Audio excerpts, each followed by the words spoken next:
ఓం నమో భగవతే శ్రీ మేధాదక్షిణామూర్తయే. ఓం నమో భగవతే శ్రీ రమణాయ. ఓం నమో భగవతే శ్రీ ఆదిశంకరాయ. శ్రీ గురుభ్యో నమః. భగవాన్ మనకి ఏమని సందేశం ఇస్తున్నారంటే, ఎవరెంత ప్రయత్నించినా జరగరానిది జరగనే జరగదు. ఎవరెంత నిరోధించినా అడ్డగించినా జరగవలసినది జరిగే తీరును. కనుక ఊరక ఉండటమే ఉత్తమం అంటున్నారు మనకి. ఇది చాలా చాలా గొప్పదైన మహా ఉపదేశం ఇది మనందరికీ. పని చేయాలని చేయకూడదని అనుకోవడమే బంధం. ఏమి జరగవలసి ఉన్నదో అది జరిగి తీరుతుంది. నీవు పని చేయాలని నిర్ణయించబడి ఉండకపోతే నీవు పని కొరకై వేటాడినా అది దొరకదు. నీవు పని చేయాలని నిర్ణయించబడి ఉంటే నీవు ఎంత తప్పుకోవాలని ప్రయత్నించినా ఆ పని నిన్ను వేటాడి పట్టుకొని నీతో చేయించి తీరుతుంది. మన ఊహకు అందని మహాశక్తి ఈ సకల లోకాలలో పాలిస్తుంది. ఈ మహాశక్తికి శరణు పొందడమే ఉత్తమం అంటున్నారు మనకి భగవాన్. అంటే ప్రతి ఒక్కరము నేను చేస్తున్నాను అన్న భావనే కలిగి ఉంటారు. అందుకే భగవాన్ ఏం చెప్తారంటే, all actions are happening through you. అన్ని పనులు నీ ద్వారా జరిపించబడుతున్నాయి, నువ్వు చెయ్యట్లేదు. నిజానికి నీవు ఒక ఉనికి లేనివాడివి, నీకంటూ అస్తిత్వము లేనివాడివి. నీవు ఒక దాని మీద ఆధారపడి మనుగడ సాగిస్తున్నావు. అంటే ఈ మాయ కానీ, ఈ సృష్టి కానీ, ఈ జీవుడు కానీ, జగత్తు కానీ, సూర్యచంద్రాదులు కానీ, ఈ ఖగోళాలు కానీ, లేక నువ్వు చేసే పనులు కానీ, అన్ని ఆలోచనలు కానీ, మనస్సు కానీ, బుద్ధి కానీ, ఇంద్రియాలు కానీ, ఈ శరీరము కానీ, పంచేంద్రియాలు కానీ, పంచభూతములు కానీ, ఇవన్నీ ఆత్మశక్తి మీద ఆధారపడి మనుగడ సాగిస్తున్నాయి. ఆత్మ ఉండబట్టి, అంటే నేనున్నాను అన్న అహంస్ఫురణ ఉండబట్టి, ఆ నేను ఉన్నాను అనే స్థితి ఉండబట్టి ఇవి ఉంటూ మనుగడ సాగిస్తున్నాయి. ఆత్మ లేకపోతే ఇవి ఉండవు, అంటే వీటి ఉనికి ఉండదు. ఇటుపక్క మాయ ఉన్నా లేకపోయినా ఆత్మకొచ్చిన నష్టమేమీ లేదు. ఎందుకంటే ఆత్మకి అన్యత్వము కానీ, ఆలోచనలు కానీ, అది దాంట్లో మరి ఏ ఇతర భేదభావము కానీ, ద్వైత దృష్టి కానీ లేనే లేదు. ఆత్మ ఏకం అద్వయం.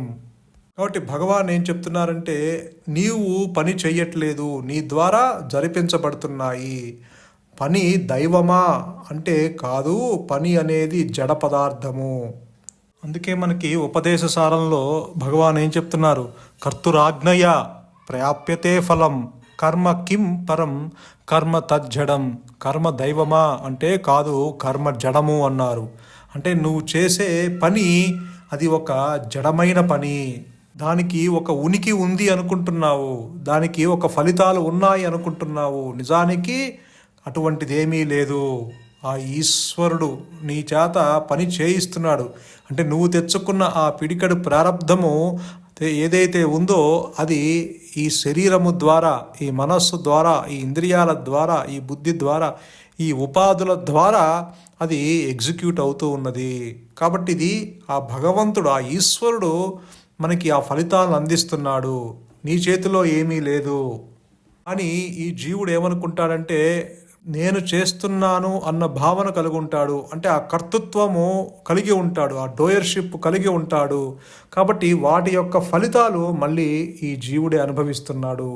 ప్రతికూలమైన ఫలితాలను దుఃఖిస్తున్నాడు, అనుకూలమైతే ఆ ఫలితాలు తీసుకొని ఆనందిస్తున్నాడు.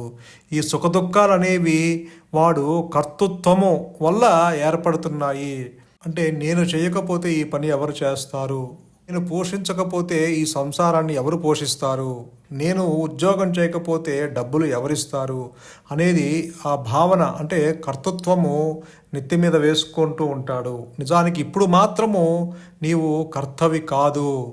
అసలు జీవుడే ఒక ఊహా వస్తువు. ఆది నుంచి అహంకారము తృణీకరించబడ్డది. నీకు మనసు ఉంది అనుకుంటున్నావు కాబట్టి నీవు ఆ కర్తృత్వము కూడా ఉన్నది అనుకుంటున్నావు. అందువల్ల భగవాన్ చెప్పవలసి వస్తుంది, అసలు అటువంటిదేమీ లేదు. కర్మ అనేది ఒక జడ పదార్థము. ఇంతటి నీవుగా ఏదీ చేయలేవు. ఇప్పుడు మాత్రము నువ్వు శ్వాసని నీవు అనుకుంటూ ఉచ్ఛ్వాస నిశ్వాసలు వదులుతున్నావా? లేదు కదా. నీకు తెలియకుండానే నీవు ఆ శ్వాసని పీలుస్తున్నావు. నీకు తెలియకుండానే నీ గుండె కొట్టుకుంటూ ఉంది. నీకు తెలియకుండానే, నీ ప్రయత్నము లేకుండానే, నీ కర్తృత్వం లేకుండానే నువ్వు తిన్న ఆహారము జీర్ణమయ్యి ఆ వ్యర్థము బయటకు వస్తున్నది. కాబట్టి భూమి ఎవరు తిప్పట్లేదు, అది తనకు తానుగా ఒక దాని మీద ఆధారపడి అది తిరుగుతూ ఉన్నది. ఎవరో వచ్చి తిప్పట్లేదు భూమిని. కాబట్టి నీకు తెలియకుండానే నీవు నిద్ర నుంచి మేల్కొంటున్నావు. నీకు తెలియకుండానే నీవు నిద్రలోకి జారుకుంటున్నావు. ఇదంతా రోజు జరిగేవే. కానీ ఈ జీవుడు ఆ స్ఫురణను అందిపుచ్చుకోలేక, అవి గుర్తించలేక నేను చేస్తున్నాను అన్న భావన కలిగి ఉంటాడు. అదే భగవాన్ చెప్తారు, రైలులో నువ్వు ప్రయాణం చేస్తుంటే నీవు ఆ లగేజీని కూడా నెత్తి మీద పెట్టుకొని మోస్తున్నావు. నిజానికి నువ్వు లగేజీని నెత్తి మీద పెట్టుకున్నా పెట్టుకోకపోయినా నువ్వు తెచ్చుకున్న ఆ సామాన్లు కూడా అది మోసి నిన్ను గమ్యస్థానానికి తీసుకెళ్తుంది. అలాగే ఆ ఈశ్వరుడు వారి ప్రారబ్ధాన్ని అనుసరించి వారికి ఆ ఫలితాలు అందజేస్తున్నాడే తప్ప ఇందులో నీ ప్రమేయం అంటూ ఏమీ లేదు. అసలు వ్యక్తిత్వం అనేదే లేదు. There is no identity. నీవు ఉన్నది అని అనుకుంటున్నావు కాబట్టి అక్కడ విచారణ చేయాల్సిన అవసరం ఉంటుంది. అందుకని భగవాన్ ఏం చెప్తున్నారంటే, ఓకే నువ్వు చేస్తున్నావు అంటున్నావు కదా, ఈ చేసేవాడు ఎవరు? నేను అంటున్నావు. ఈ నేను ఎవరు? అది ఉద్భవించిందేమో గమనించు, అది పుట్టిందేమో చూడు. ఆది నుంచి అహంకారము తృణీకరించబడ్డది. అసలు అహంకారానికి ఉనికి లేదు అది. కాబట్టి అసలు అహంకారం అంటూ ఏమీ లేదు అంటారు భగవాన్. అది ఉన్నట్లయితే రెండు నేనులు ఉన్నాయని ఒప్పుకోవాల్సి వస్తుంది. అహంకారం లేకుండా అవిద్య ఎట్లా ఉండగలదు? అసలు ఎక్కడా లేని అవిద్య గురించి నీవు ఆలోచిస్తే అది లేనట్టే తెలుస్తుంది. అది మాయమైపోయిందని నీవే అంటావు. అవిద్య అనేది అహంకారానికి సంబంధించినది. ఆ అహంకారం గురించి తలుచుకుంటూ ఎందుకు బాధపడతావు? ఇంతకు ఆ అవిద్య అంటే ఏమిటి? అవిద్య అంటే లేనిది అన్నమాట. అయినా ప్రాపంచిక జీవితం కోసం అవిద్య అంటూ ఒకటి ఉందని ప్రతిపాదించవలసి వస్తుంది. అవిద్య కేవలం మన అజ్ఞానమే తప్ప ఇంకేమీ కాదు. అంటే ఆత్మని గురించి మరుపు, అజ్ఞానం అన్నమాట. సూర్యుడు ఉన్నప్పుడు చీకటి ఉండగలదా? అట్లాగే స్వయం ప్రకాశమైన ఆత్మ సమక్షంలో అవిద్య ఉండగలదా?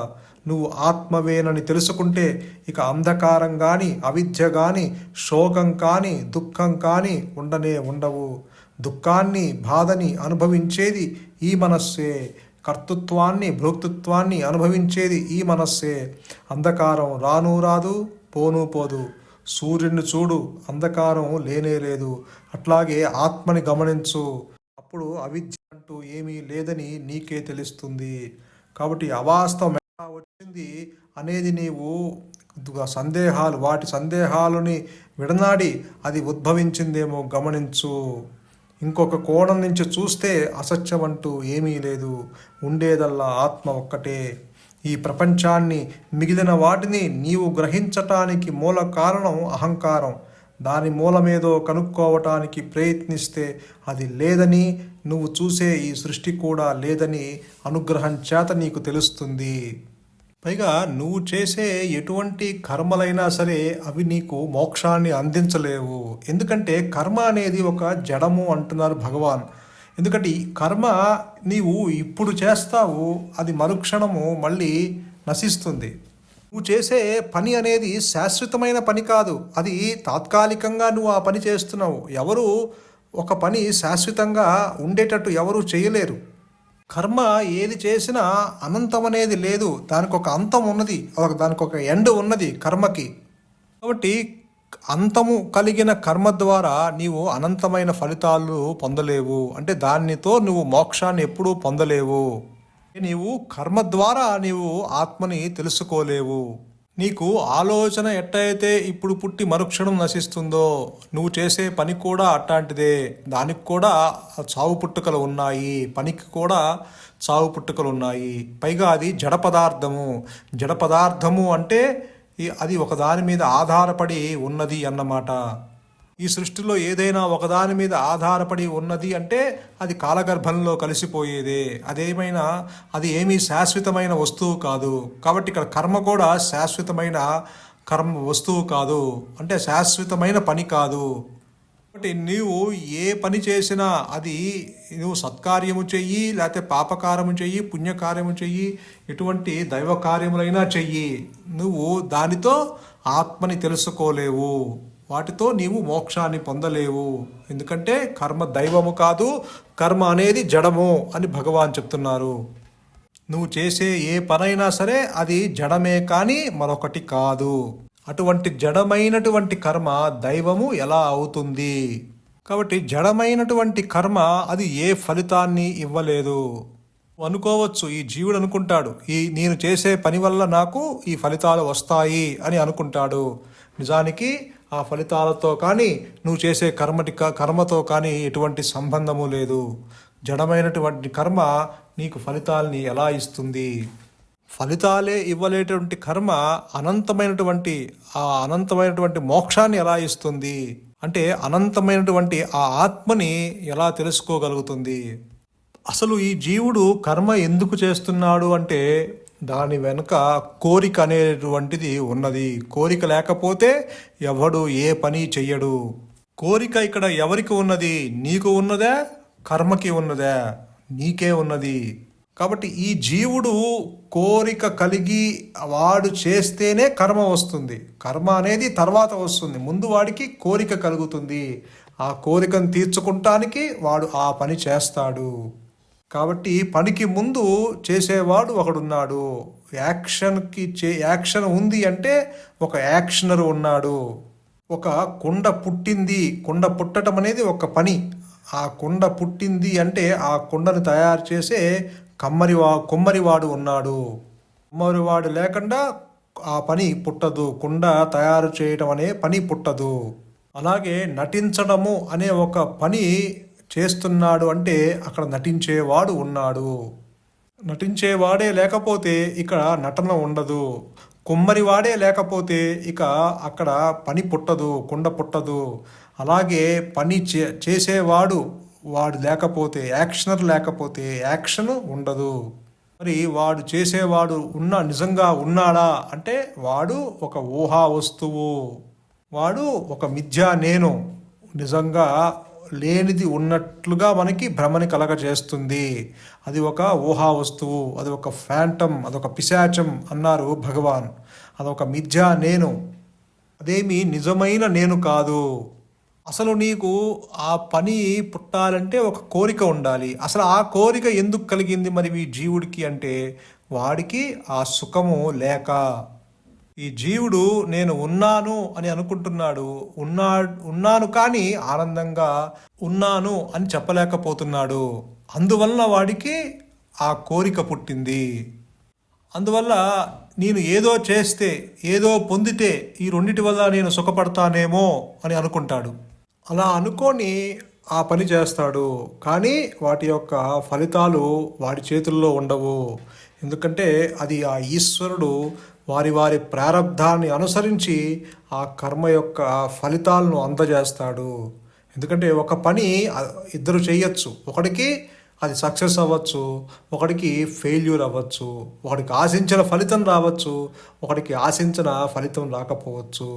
కాబట్టి ఇక్కడ వారి ప్రారబ్ధాన్ని అనుసరించి ఆ ఫలితాలు వస్తాయే తప్ప కర్మ వల్ల వాడి చేయటం వల్ల రావు.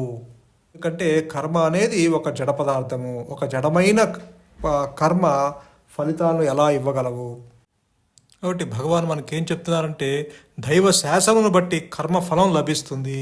కర్మ దైవమా అంటే కానే కాదు, కర్మ అనేది ఒక జడ పదార్థము అని మనకి ఉపదేశ సారంలో చెప్తారు. సంతోషం. మౌనమే శరణ్యం, మౌనమే నీ సహజత్వం. ధన్యోస్మి.